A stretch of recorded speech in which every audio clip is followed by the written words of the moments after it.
आपण पाहताय महाराष्ट्र देश आणि आता बातमी कोकणाकडे जायला निघालेल्या किंवा परतीकडे निघालेल्या लोकांच्यासाठी महत्त्वाची, कारण गोवा हायवेवर माणगावच्या नजीक प्रचंड अशी वाहतूक कोंडी झाल्याचं दिसून येत आहे। कोकणातून मुंबईकडे जाणाऱ्या मार्गावर वाहनांच्या जबरदस्त रांगा लागल्यात। आशिष घरत आपले प्रतिनिधी आपल्यासोबत आहेत।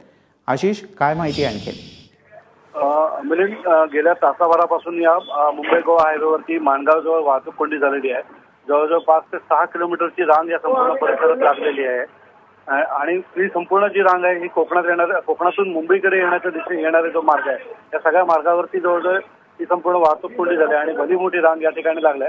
त्यामुळे जे परतीच्या प्रवासाला जे काही पर्यटक कोकणात गेलेले होते त्यांचे मात्र आता मुंबईकडे येताना हाल झालेला आहे। आशिष, नेमकं कारण काय आहे आणि ही वाहतूक कोंडी सुटायला किती वेळ लागू शकतो? कशामुळे झाले वाहतूक कोंडी?